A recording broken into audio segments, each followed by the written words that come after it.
मित्रांनो, कशा आहात तुम्ही? आय होप की तुम्ही छान असाल. आता मला बघून तर तुम्हाला कळलं असेल की मी खूप छान तंदुरुस्त आहे. मला काही होत नाही, मी नेहमी तंदुरुस्तच राहते. चला म्हणलं आज काहीतरी नवीन स्पेशल बनवूया. आणि भरपूर दिवस झाला ना व्हिडिओला पण गॅप पडत होता. त्याचं रिझन होता आम्ही गावाकडे पण गेलेलो होतो आणि गावाकडून आल्याच्या नंतर लाडू पण आजारी पडला, त्याच्यामुळे व्हिडिओ कंटिन्यू नाही करता आले. आणि थोडंसं तुमचा पण सपोर्ट मला कमी पडतोय सध्या. तसं त्याच्यात तुमची काही चूक नाही, चूक माझीच आहे. मी व्हिडिओ अपलोड करत नाही रेग्युलर म्हणून.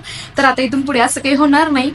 आज आम्ही काय बनवणार आहे, आलू पराठे बनवणार आहे. भरपूर दिवस झाले बनवलेच नाही. मला चला आज ट्राय करूया. पण भरपूर दिवसानंतर लाडूला पण म्हणजे त्याच्या तोंडाला पण चव नाही ना, म्हणलं आज काहीतरी वेगळं खाल्लं तर त्याच्या तोंडाला पण चव येईल. आणि आता त्याला बरं वाटतंय.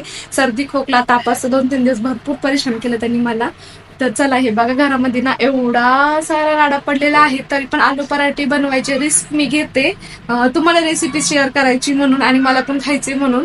मी आलू वगैरे शिजून घेतलेले होते, पण ते काही व्यवस्थित शिजले मध्ये ना. एवढा राडा पडल्याच्या नंतर सुद्धा मी रिस्क घेतली होती आलू पराठे बनवल्यानंतर. आणि हे बघा, मध्ये मध्ये साहेब येऊन मला डिस्टर्ब करत येते सारखं सारखं. आज सकाळी सकाळी दूध प्यायचा काय मूड झालता काय माहिती त्याला. आज तर सारखं चहाच मागतो, पण आज मस्तपैकी दूध मागत होता, मग दिलं त्याला दूध प्यायला. आणि मी आलू ना शिजून घेतले होते. भरपूर वेळ झाला, एवढा वेळ शिजून सुद्धा ना ते चांगलं शिजलंच नाही.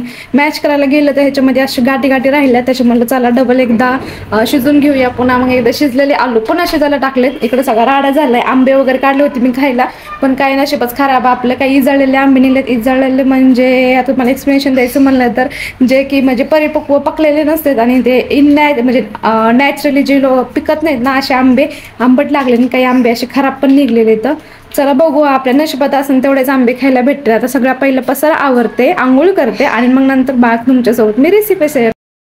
आंघोळ करून घेतलेली, आता स्वयंपाक बनवते. तुम्ही पण माझ्यासोबत व्हिडिओ कंटिन्यू करा. तूच घातली असून पाण्यामध्ये गाडी. कुठे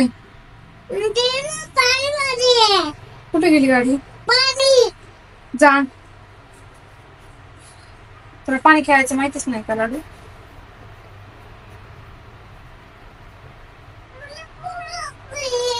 काय पुरत नाही?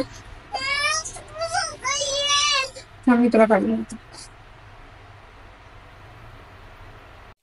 की कढाई ठेवलेली, कढाई गरम झाली. कढाईमध्ये काय टाकलं, जिरे मोहरी आणि हे बघा कढीपत्ता टाकलाय आणि कांदा पण टाकलेला आहे. आता पोळी फुटन, पण थोडं बारीक बारीकच कट करून टाकले, टेस्ट पण आली पाहिजे नाही का. त्याच्यामध्ये ना मस्त हळद ऍड करते मी आता. म्हणजे हळदी पावडर मिक्स केल्यानंतर मसाले वगैरे टाकायचे. तर हिरवी मिरचीच करायची होती पण कॅन्सल झालं, लाल मिरचीच करणार आहे.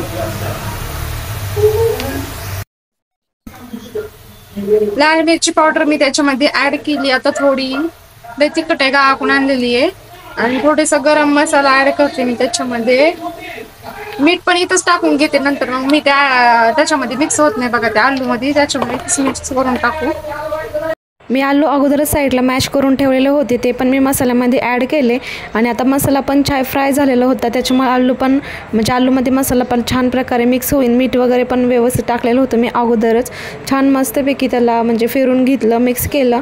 अशा प्रकारे माझी चटणी तयार झालेली होती. आता ही चटणी जी आहे ना, काही लोक कच्चीच ठेवतात, म्हणजे आलू वगैरे फ्राय करून घेतात फक्त. म्हणजे आलू फ्राय केलं की त्याला मॅश करून मग त्याच्यामध्ये जे काही सामान टाकायचं वगैरे असं करतात. पण मला तशा पद्धतीने आवडत नाही. मी डायरेक्ट त्याची चटणी बनवते आणि मग नंतर त्याला म्हणजे पुरणपोळीसारखे त्याचे पराठे तयार करते. तर पराठ्याची पद्धत पण थोडीशी माझी वेगळीच आहे. मी छोट्या छोट्या 2 पोळ्या लाटून घेते आणि त्याच्यामध्ये मग मी चटणी भरते. त्याने याच्याने काय होतं माहिती आहे का, आपली पोळी फाटत नाही. आणि तुम्ही आता पोळी बघताना व्हिडिओमध्ये एवढी छान मस्त पद्धतीने माझी पोळी फुगली जाते, ती म्हणजे पराठाच. आणि छान लागतं, मऊ लुसलुशीत होतो. आणि आपण जर असं गोल भरून पूर्णासारखं जर टाकलं त्याच्यामध्ये तर त्याला म्हणजे फुटायची शक्यता जास्त असते, म्हणजे फुटतेच सहसा तशी ती. या पद्धतीने तुम्ही एकदा ट्राय करून बघा. छोट्या छोट्या 2 पोळ्या बनवायच्या, त्याच्यामध्ये मध्ये चटणी टाकायची आणि नंतर त्याला थोडंसं लाटून घ्यायचं हलक्या हाताने. इतकी छान आणि सरसर पद्धत होत होती माझी छान पोळी लाटायची. माझा इकडे स्वयंपाक चालू होता, लाडूबाबाच तिकडं मस्त गोंधळ करायचा चालू होता, कारण त्याला पराठा करून देणार असं मी त्याला सांगितलं होतं. त्याच्यामुळे त्याची गाय बडबड चालूच होती, त्याला भूक पण लागलेली होती, कारण आता एवढा हे करायला थोडासा वेळच लागतो ना. तवा गरम झालेला होता, तव्यावर माझा तयार केलेला पराठा मी टाकून दिला आणि एक साईडला छान फ्राय झाल्याच्यानंतर मी त्याला पलटी मारून घेतली. आता थोड्या वेळाने तुम्ही बघा तेल वगैरे लावल्याच्यानंतर किती छान मस्त छान फुगतो तो आणि एकदम एकावर एक लेअर तयार होऊन जातात.